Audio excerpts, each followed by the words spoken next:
많은 혼란에 빠져 있습니다. 우리는 이 즈음에 과연 이단이라는 것이 어떤 특성을 가지고 있는지 다시 한번 살펴볼 필요가 있습니다.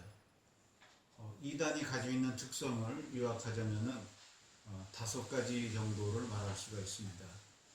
이단에는 대부분 교주가 있습니다. 그래서 교주가 하는 명령을 절대 복종하도록 되어 있고 교주에게 절대 충성을 바치도록 하고 있습니다. 그리고 두 번째, 그들은 기존의 모든 종교나 또 모든 사회 전체를 전적으로 부정을 하며 자기네 종교 집단만 구원을 받는다고 선전하고 있습니다. 그리고 세 번째, 그들은 최대한대로 많은 돈을 자기네 집단에 바칠 것을 요구하고 있습니다. 그들에게는 최소한의 돈으로 생활할 것을 요구를 합니다. 그리고 그 돈의 출처는 이제 사용처는 굉장히 불투명합니다. 어디다 어떻게 썼는지 아는 사람이 없습니다. 그리고 결과적으로 보면 대부분의 돈은 교주의 재산이 되어 있습니다. 네 번째, 그들도 성경을 인용을 하고 사용을 합니다.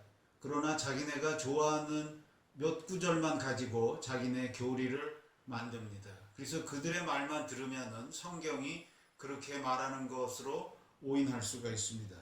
그리고 다섯 번째, 이상하게도 그들은 대부분 성적으로 깨끗하지가 않습니다.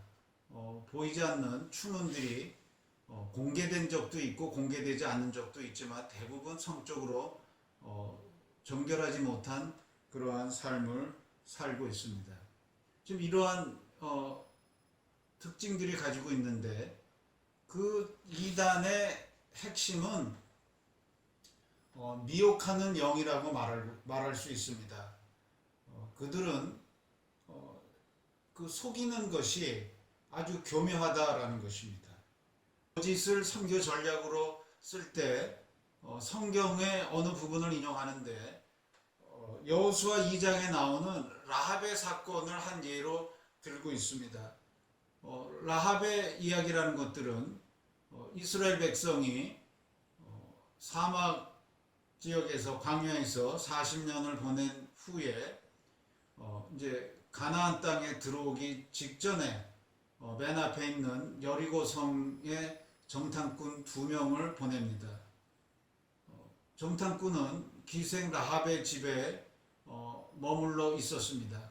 근데 어떤 그러한 정보를 입수한 여리고 왕이 첩자를, 그러니까 정탐꾼을 잡기 위해서 군대들을 동원했고 라합의 집까지 와서 수색을 하게 되었습니다. 그때 라합은 이스라엘 편에 서기로 결심을 했기 때문에 그 군인들에게 그 정탐꾼들이 이미 떠났다고 그들을 속입니다. 사실은 그 정탐꾼을 자기 집에 몰래 숨겨주고 있었습니다. 그리고 그들이 떠난 후에 그들을 성 밖으로 도망칠 수 있게 도와주었습니다. 라합이 그렇게 한 이유는 그가 하나님이 이스라엘에게 어떠한 일을 행했는지를 듣고 알았기 때문입니다. 하나님이 이스라엘 민족을 위해서 홍해바다를 건너서 홍해바다를 갈라서 육지처럼 건너게 했고 그 다음에 요단강도 물을 헤쳐서 그들이 마른 땅처럼 또 건너겠다라는 이야기를 듣고 이스라엘의 여호와 하나님의 말로 참 신이라는 것들을 믿었습니다. 그래서 그는 이스라엘 편, 즉 하나님 편에 서기로 작정을 했기 때문에 그러한 위험한 일을 감행을 했던 것입니다. 그래서 그들은 라합도 좋은 일을 위해서 그렇게 거짓말을 했기 때문에 자기네가 좋은 그 일을 위해서 거짓말을 하는 것들은 그 당연한 것으로 그들은 여기고 있습니다. 이제 이런 상황에서 윤리의 기본적인 문제가 그 대두가 되고 있습니다. 윤리의 기본적인 문제는 윤리의 원칙이 더 중요하냐 아니면은 그 상황이 더 중요하냐 하는 그런 문제입니다. 그런 문제를 예를 들 때 2차 대전 때 그 네덜란드에 있었던 한 이야기를 꺼냅니다. 네덜란드의 그 선량한 사람들이 유대인들을 몰래 자기 집에 숨겨주었습니다. 그리고 그때 독일의 그 친위대가 와가지고 유대인들이 거기 숨었냐 그렇게 물어봤을 때 어떻게 답변을 해야 되냐, 정직하게 그들을 순수히 내줘야 되냐 아니면은 거짓을 말하더라도 유대인들을 숨겨줘야 되냐 하는 그런 문제입니다. 그 대부분의 사람들은 네덜란드 사람은 단 한 번에 잠깐의 거짓말을 하는 것이지만 그 유대인들은 그들의 목숨이 걸린 문제이기 때문에 그런 경우에는 거짓말을 해도 괜찮다 하는 쪽으로 대부분 이야기를 하고 있습니다. 그래서 우리 이제 이때 몇 가지 문제에 부딪히는데 사람의 생명이 걸린 아주 중대한 문제에 있어서 그 위급한 상황에 거짓을 말해도 되나 하는 문제입니다. 이 거짓이라는 것은 어떠한 상황이라 할지라도 그리고 어떤 좋은 일이라 할지라도 그 거짓은 우리 양심에 어떤 부담을 주는 것입니다. 그리고 거짓을 말할 때는 빛 가운데서 하는 것이 아니고 영원히 어둠 속으로 숨을 수뿐이 없습니다. 이것은 굉장히 위험한 일입니다. 그리고 그것이 계속된다면은 그 사람은 거짓의 사람이 되고 어둠의 사람이 되는 것입니다. 그거는 결단코 하나님이 바라는 일이 아닙니다. 우리 이 문제를 비유적으로 말을 한다면은 이런 것과 비슷하다고 말을 할 수가 있습니다. 우리가 간단한 시술을 하기 위해서 프로포폴이라는 약을 씁니다. 또는 수술을 한 이후에 극심한 진통을 지금 극복해내기 위해서 특별한 경우에 마약성 진통제를 주는 경우가 있습니다.